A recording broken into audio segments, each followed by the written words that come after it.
Muy buenos días, amigos. Francisco Antonio Méndez y el programa Economía y Mercado les saludan este viernes 5 de diciembre del 2025 con 23 grados Celsius aquí en la Julia, Distrito Nacional.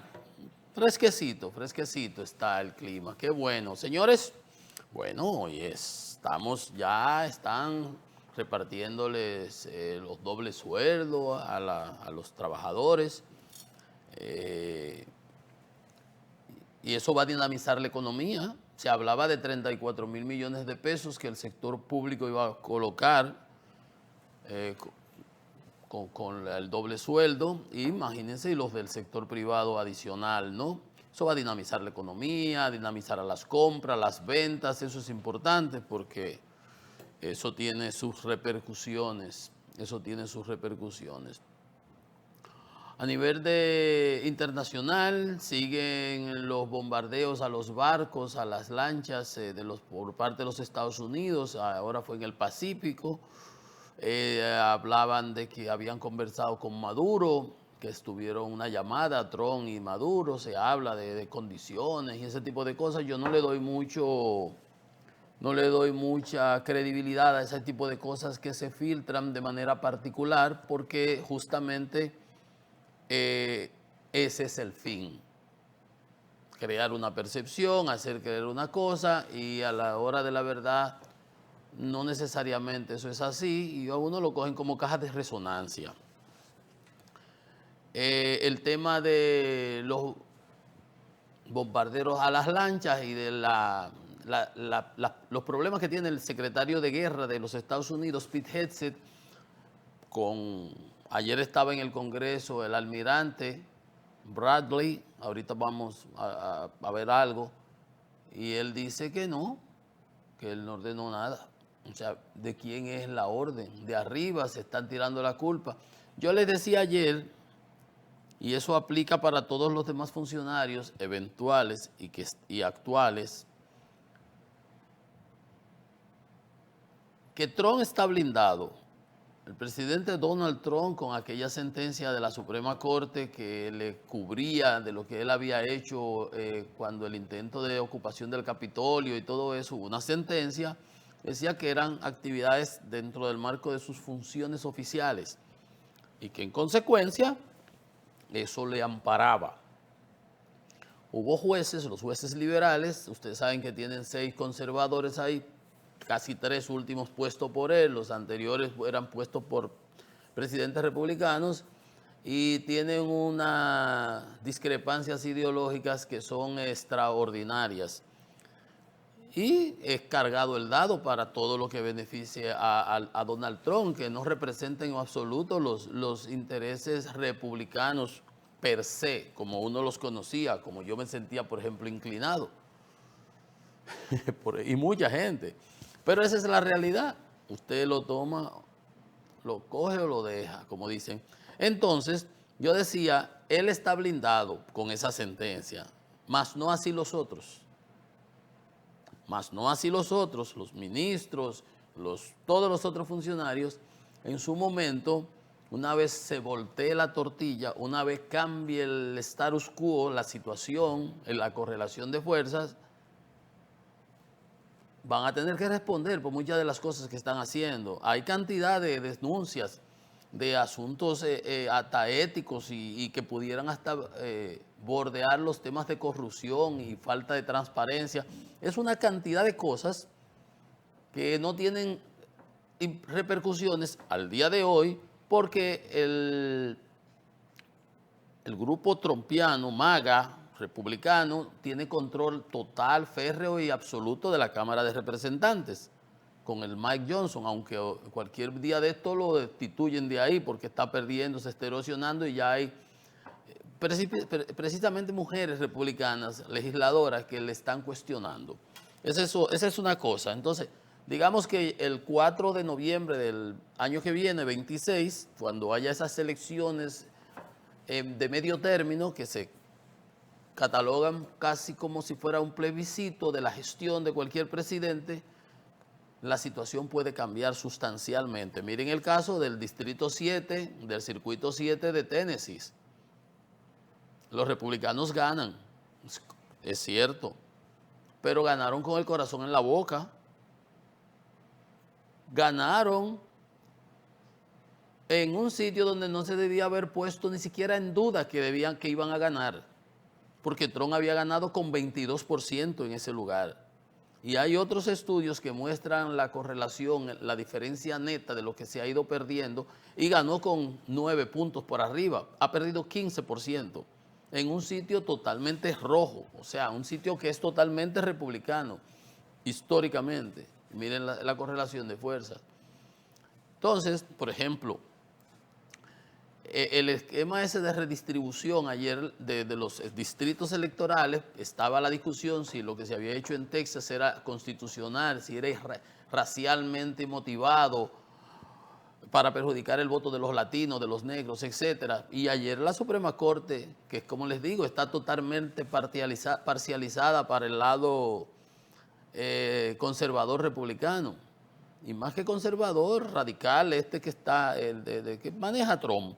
Ayer aprobó, dijo que eso no tenía ese problema, entonces Texas podrá agenciarse esos 5 escaños adicionales, que es lo que busca Trump.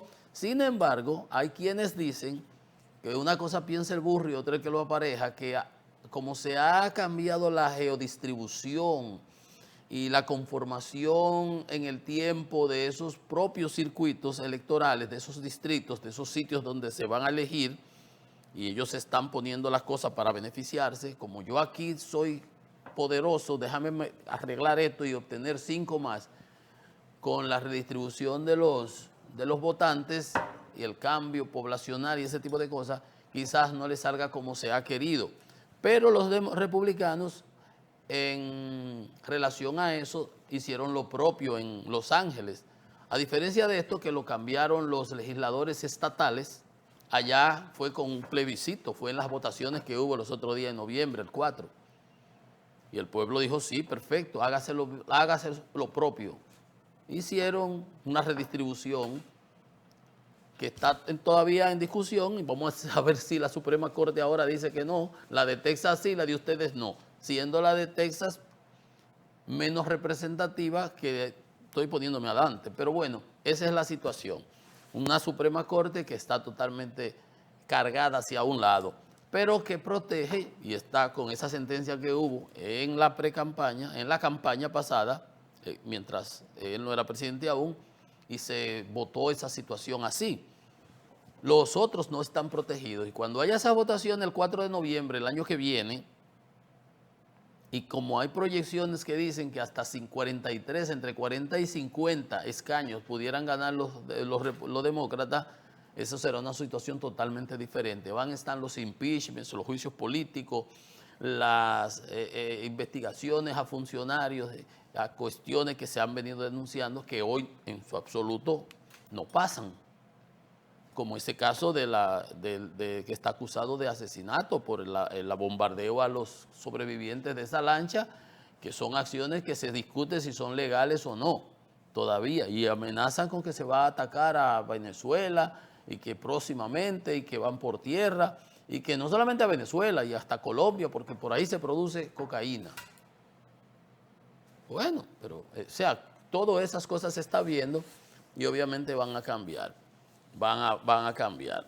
Pero hay que darle tiempo al tiempo, hay que esperar a ver si los adultos en la habitación, como se dice, una manera de referirse a ese tipo de cosas, se imponen al final del día y llega la cordura y se manejan las cosas con más raciocinio y menos bilis, menos ebullición, porque todas las políticas de Donald Trump han sido de desmontar todo el aparato, todo es una guerra cultural, en términos económicos un fracaso totalmente. Ahí está hasta la demanda que le había hecho Costco y cantidad de cosas con lo de las tarifas y la inflación que está 50% por encima del target, del objetivo. Y la crisis de affordability, de asequibilidad de los productos. Y él dice, no, porque yo recibí la inflación, tú prometiste que la ibas a bajar y que tú eres el empresario y que tú sabes cómo se hacen las cosas.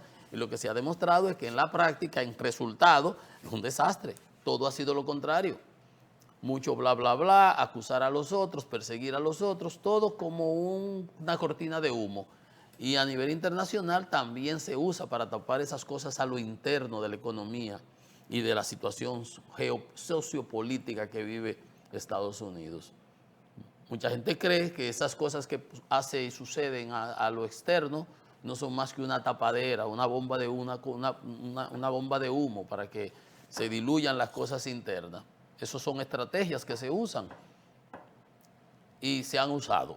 Por eso nadie está. Pero hay adultos en la habitación, como por ejemplo Marco Rubio, el secretario de Relaciones Exteriores, el canciller, que con el caso este de Rusia y Ucrania y los 28 puntos de que el plan de Trump, que no era plan de Trump nada, a Trump ahí le metieron, claro, que se va a quedar con el 50% de los beneficios, Estados Unidos, que después va a tener que pagar por todo y que se anexaba prácticamente una capitulación de Ucrania y de Europa, donde Ucrania entregaba toda la zona del Donbass y donde están sus fortalezas, su cinturón de fortalezas fortificadas, que una vez Rusia ocupe todo eso, ya tiene rumba abierta para baile, el camino completo abierto de esas estepas para meterse hasta Kiev y seguir hasta Polonia si le diera la gana, como pasó en la Segunda Guerra Mundial, por ejemplo, pero en dirección contraria.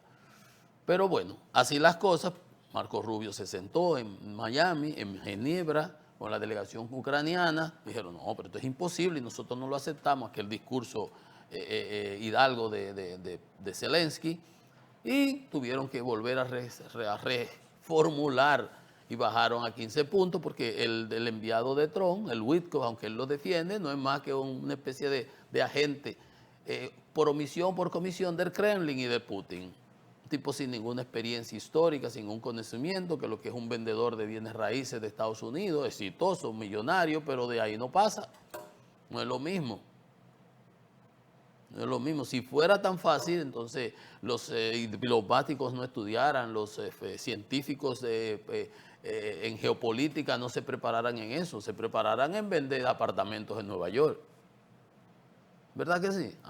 Kissinger no hubiera sido un catedrático de Harvard y una figura deslumbrante, hubiera sido un vendedor de apartamentos, de RE/MAX o de cualquier otra compañía, ¿verdad? Es así. Pero por lo menos Marco Rubio, jefe del Comité de Relaciones Exteriores, experimentado senador, un hombre que conoce, educado, preparado, al menos ha contribuido, ha sido un muro de contención en muchas cosas. Obviamente él tiene que nadar y jugar en ese estado de situación con un vicepresidente, J.D. Vance, que es un troglodita ahí, bueno, y ese grupo que tienen unas ideas totalmente radicales, él ha tenido que lidiar en cuanto a eso. Por eso, decía ayer Marco Rubio en relación a Haití, dice, exige a los países americanos hacer más para resolver la crisis de Haití, porque realmente tenemos un problema en un enclave, en una zona de influencia de Estados Unidos, pero si los países americanos no hacen más, y era una de las críticas que yo tenía con el presidente pasado, Biden. Recuerdan, yo decía, pero es que los Estados Unidos, una miopía extraordinaria. Estamos creando una Somalia aquí en la zona del Caribe. Somalia, que los que pasan por el estrecho de allá, qué sé yo cómo se llama, yo no me recuerdo, eso no importa. Los piratas somalíes ocupan los barcos y después piden rescate. Todas esas cosas están pasando. Eso es lo que queremos aquí, en una zona en el centro, en el hub de la zona del Caribe, donde pasan la cantidad de barcos que pasan por ahí. Imagínense ustedes que en lancha rápida vayan unos delincuentes de esas bandas de barbecue y compañía en unos barcos y ocupen un barco de eso. O sea, caramba, eso es lo que vamos a esperar aquí, que entonces se haga un desastre así. Entonces, obviamente, yo creo que sí, que todos pudieran hacer. Exigió este jueves a los países del continente americano hacer más para resolver la crisis de Haití. Pero el problema es que en nuestros países, bueno, El Salvador, ha habido países que se comprometieron con la misión esta de Kenia que está ahí, el presidente Ruth, colaborar, dar recursos, lo propio Estados Unidos, y al final no se ha dado los dineros que había que haberse dado. Entonces estaban firmando un acuerdo de cooperación sanitaria con el presidente de Kenia, y dice Marco Rubio, si tuviéramos 5 o 10 países dispuestos a dar un paso firme y hacer tan solo la mitad de lo que Kenia ya ha hecho, sería un logro extraordinario. Bueno, pero ¿y los Estados Unidos qué han hecho? Porque no, y han hecho algo, pero también Estados Unidos es que tiene los recursos. Los países de la zona pueden colaborar y es correcto y está bien, y yo lo apoyo lo que dice Marco Rubio, pero quien más tiene capacidad para eso, de cualquier tipo, financiera, armamentos, tropas, etcétera, son los Estados Unidos. Si pueden aportar personal, recursos, equipo y financiación, podremos contribuir a ayudar a la humanidad en Haití, señalaba el presidente de Kenia, Ruto.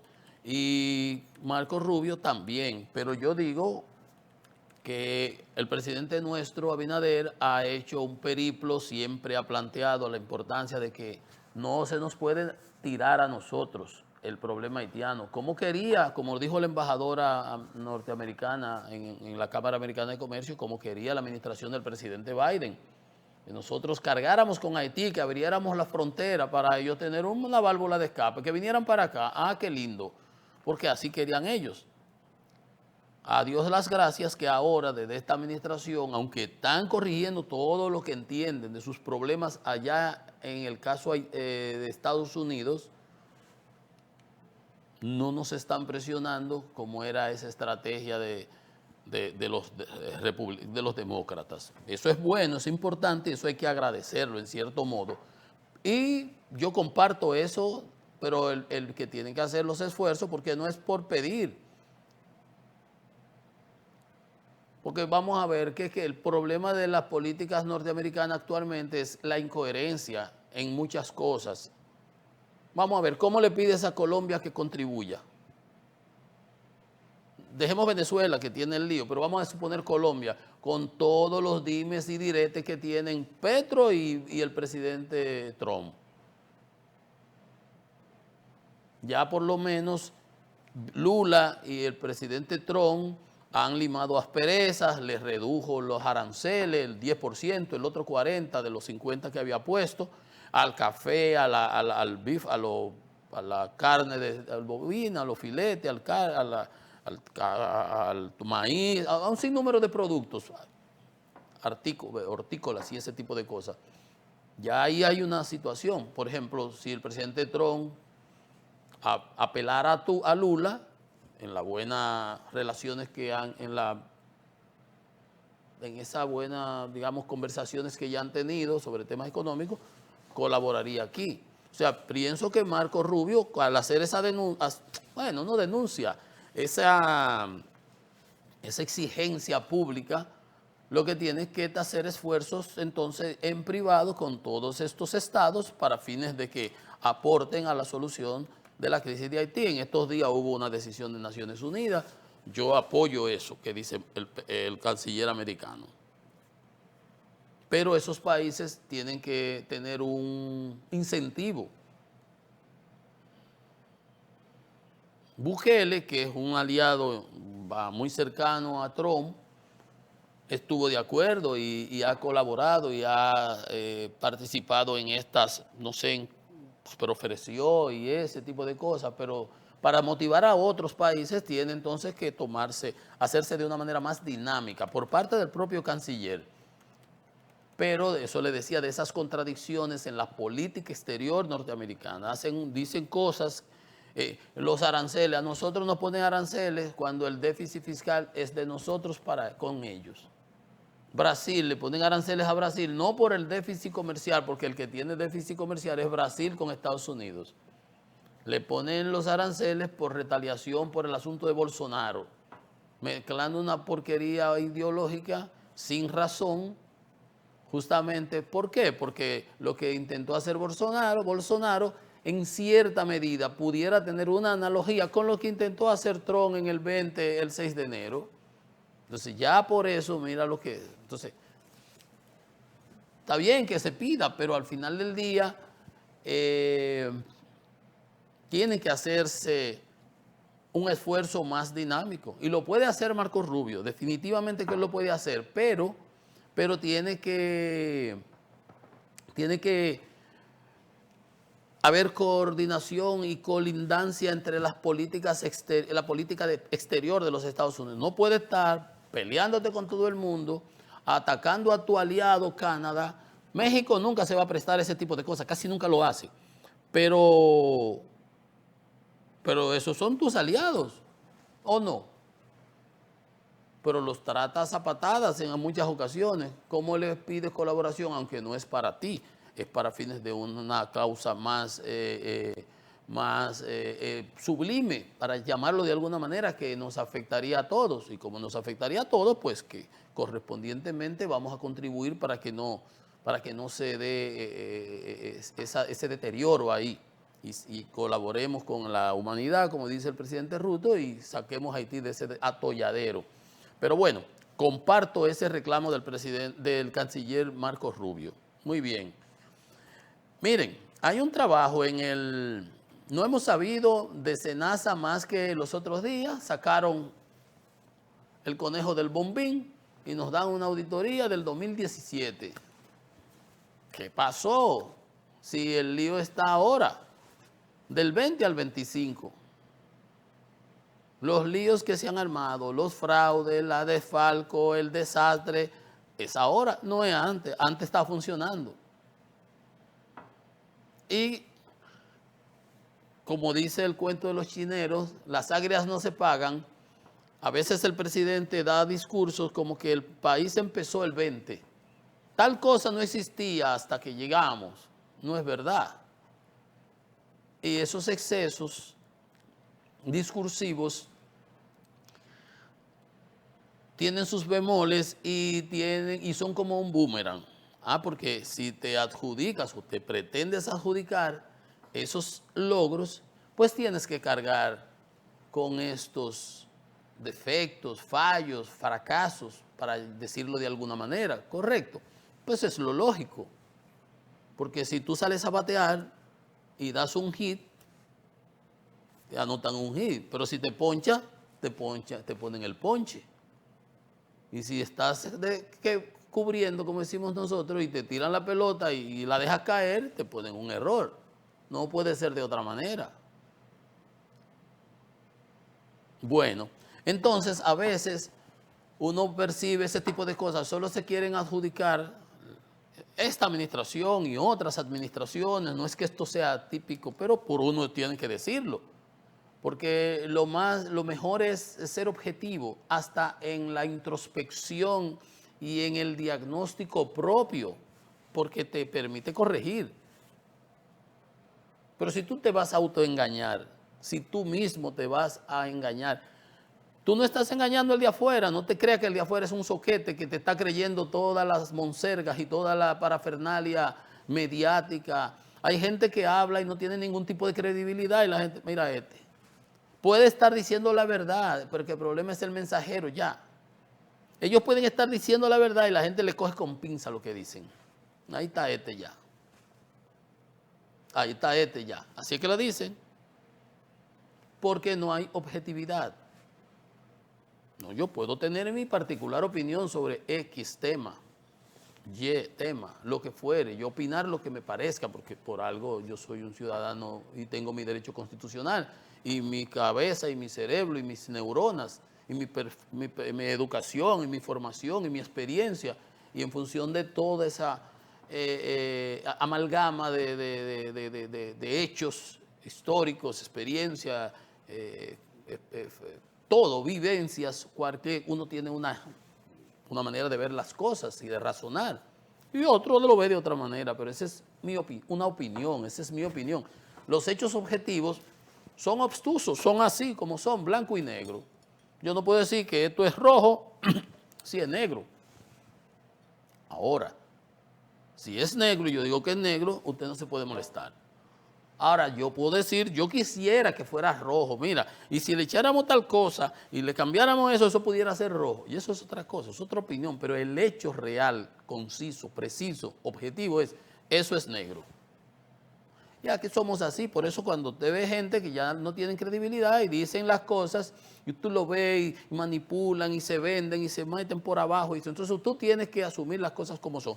SENASA, salen con una auditoría. Ahí sale ayer la Cámara de Cuentas que tiene, qué sé yo, cuántas auditorías, 243 acumuladas ahí que estaban engavetadas, que empieza a dar a conocer. Digo, a ver ahora, no fue que ustedes llegaron y la hicieron.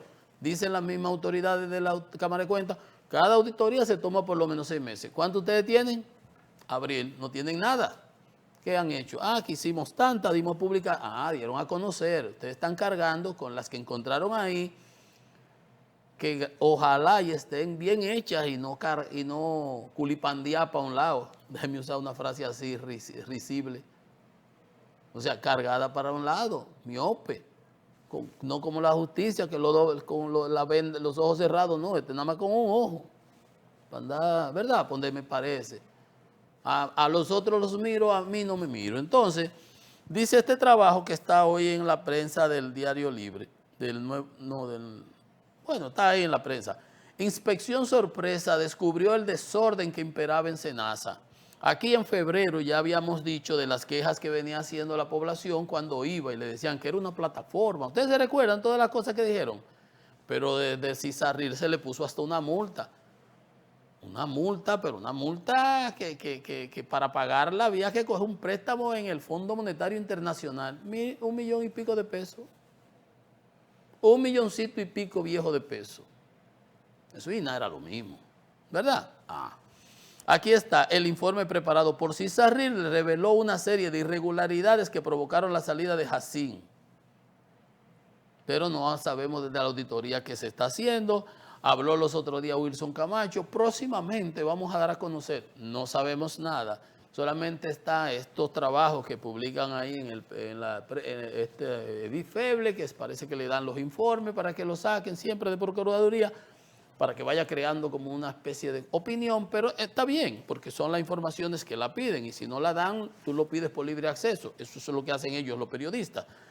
Dice, el seguro de salud estaba sumido en un desorden, en un caos operativo que, a la vez, prodigaba beneficios económicos millonarios a terceros. Claro, y por eso lo quiebran y le metieron los otros días 12,000 millones que buscaron del asunto de los trabajadores, que yo digo que eso fue irregular, para darle 6,000 a esto y 6,000 a las otras ARS. Todo irregular, pero bueno, seguimos. Este informe de mayo del 25 revelaba debilidades estructurales, fallos en la gestión, en las autorizaciones médicas, carencias de protocolos esenciales en los procesos de autorizaciones, ustedes saben que hasta un call center paralelo, y licitaciones cuestionadas, procesos de compra informal, y después dijo el de compra y contrataciones, que compras y contrataciones, que se supone que tiene que velar con la ley 340 por todo el que compra en el Estado, no teníamos acceso a las prestadoras de salud. Ajá, qué bueno, Entonces, dice el documento, en función de la ley de acceso, dice, se inició un proceso de inspección, vigilancia y control sobre SENASA, motivado por las inconsistencias detectadas en los reportes financieros y administrativos remitidos por la institución. No se hacía auditoría, no se tramitaba nada, pero nunca se intervino. Ni siquiera hasta los otros días que el presidente lo que hace es que cancela al que está ahí, pone a otro, creo que estaba no sé por dónde, en la cosa de los medicamentos, y no hemos sabido absolutamente nada.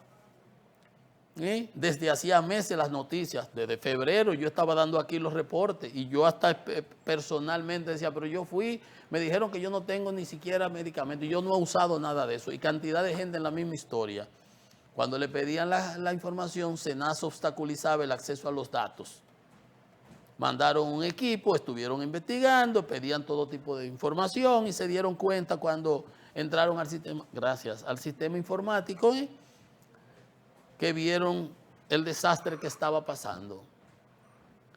Pero es como yo siempre he dicho, es que cuando tú vas al oftalmólogo, al examen de la vista, Es un asunto de resultados. Él te pone una cosa ahí con muchísimos números y letras.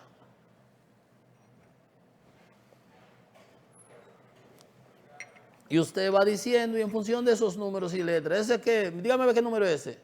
El 9 era una H. Ajá. Y entonces le pone un lente aquí. Y esta letra que es la J, era el 8. Ajá, muy bien, perfecto. Y te siguen poniendo. ¿Y esto usted lo ve? No, ok, tal. Entonces, es resultado. ¿Quién al final del día veía o sabía o oía de los resultados? El gobierno lo tenía que saber porque sabía, Andeclip andaba quejándose, es la asociación de clínicas que no le pagaban los deudas. Hasta los oftalmólogos de la Plaza de la Salud de allá que oía a José Joaquín Puello, al doctor, defendiendo en una ocasión, tenían unos atrasos y dieron unas explicaciones cantinflescas y los médicos atraso. Y los seguros laboratorios, atraso. Y las clínicas, obviamente, atraso. Y cuando la gente iba a comprar la medicina, dije que tenían un problema en la plataforma, que estaban haciendo igualito que el cuento de solidaridad y las tarjetas. Ah, que le estamos cambiando la cinta magnética por un chip. Como que en este país uno es todos somos estúpidos. Hay unos que presentan una casa y la gente se amanece viéndola. Gente que, ¿verdad?, no tienen en la cabeza. Pero no somos todos así. Entonces, el procedimiento, de ahí salieron toda la investigación penal, pero no hemos sabido nada. 3 plataformas informáticas no integradas, fragmentación de procesos, porque eso le permitía cruzar todo ese tipo de cosas. En SENASA se desarrollaban procesos de autorizaciones médicas fragmentadas con falla de controles, porque eso beneficiaba, permitía hacer todo eso. Pero es igual que en el examen de la vista. El presidente, cuando le dicen en junio, FENASA está quebrada, denuncia a la Fuerza del Pueblo y después el PLD también, y sale respondiendo el de Cisarril, Seara Hatton, no, eso no puede quebrar porque es el esternón, la espina dorsal del sistema de salud. Perfecto, eso estamos de acuerdo. ¿Por qué lo dejaron llegar ahí? ¿Por qué usted no lo intervino, superintendente? ¿Por qué no se metió antes el presidente y sabiendo lo que había ahí? Ah, porque entonces este era el hombre del sector externo del equipo político.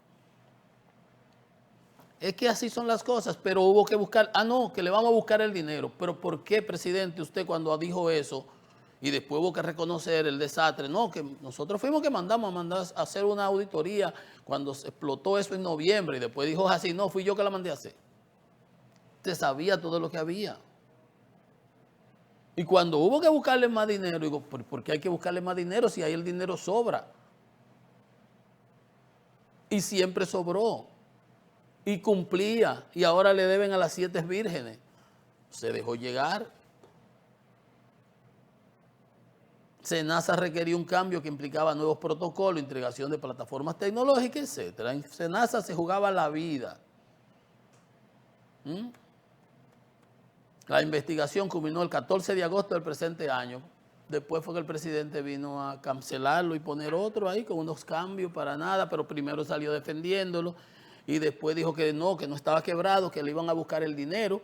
Pero si se lo van a buscar, ¿por qué no se lo buscaron antes?